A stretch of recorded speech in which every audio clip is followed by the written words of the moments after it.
Miss হবে না আপনার পছন্দের টিভি শো। দেখুন জি5 অ্যাপে একদম ফ্রি। তোমার এসব নাটক বন্ধ করো আর যাও এখান থেকে। দেখতে পাচ্ছ না ঠাকুরপোর হবু বউ পেছনে দাঁড়িয়ে আছে? ওর এসব একদম ভালো লাগছে না। প্রথমবার লাভলি একদম ঠিক বলেছে। এই বাড়ি থেকে এবার তুমি বেরো আর আমাদের শান্তিতে বাঁচতে দাও। রিঙ্কি, যাও জিনিসপত্র নিয়ে আয়। হ্যাঁ, এক্ষুনি নিয়ে আসছি। ইন্দ্র, শুধু একবার ভেবে দেখো। ভেবে চিন্তেই সিদ্ধান্ত নিয়েছি। ঠিক আছে, তোমার এই নাটকের পালাও এবার শেষ হলো, যাও। এই বাড়িতে দেবী সন্তোষীর ভক্তের কার্য সম্পন্ন হয়েছে। বহিষ্কার করো ওকে এখান থেকে। দেবী পৌলমী, আপনি অনেক আগেই নিজের সীমা লঙ্ঘন করেছেন। কিছু বলবার বা করবার আগে সেটা মনে রাখবেন। আমি সত্যি বলছি, তোমাকে ছাড়া আমি বাঁচতে পারবো না ইন্দ্র।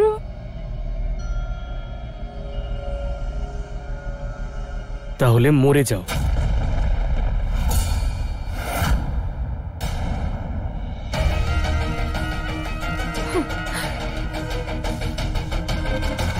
কিন্তু হ্যাঁ, আমার বাড়ি থেকে বেরিয়ে গিয়ে মরো।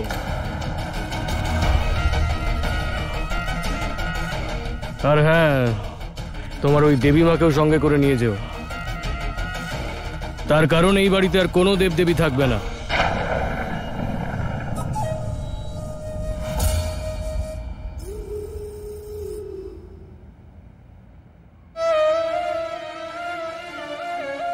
মনে আছে তো 3 দিন সময় দিয়েছিলাম তোমাকে, ঠিক 3 দিন। তারপরে তোমাকে বাড়ি থেকে আর ইন্দ্রর লাইফ থেকে সারা জীবনের মতন দূরে সরিয়ে দেব। তাহলে দেখো, এই 3 দিনের মধ্যে সাইন করিয়ে নিলাম তো তোমাকে দিয়ে। এবার যাও এখান থেকে সাথী, আর ভবিষ্যতে ইন্দ্রর জীবনে আর কখনো ফিরে এসো না। Just go.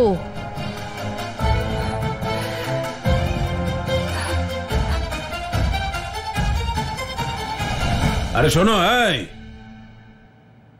ক্লার্ক বাবুর আদুরে মেয়ে, এবার কি পুরোহিত ডাকতে হবে, লগ্ন ঠিক করতে হবে, নাকি সানাই বাজাতে হবে তোমাকে তাড়ানোর জন্য? বেরো ওই বাড়ি থেকে।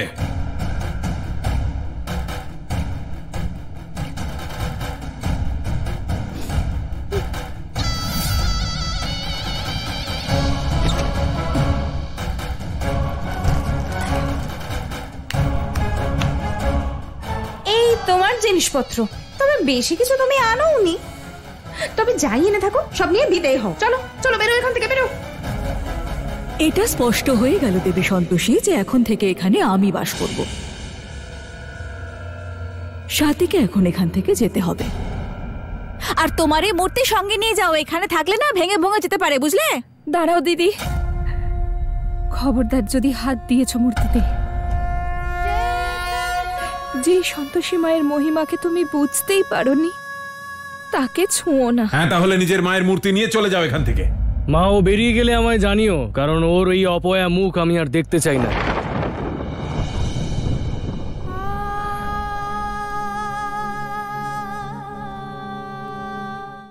জি5 ডাউনলোড করুন আর সব এপিসোড দেখুন একদম ফ্রি।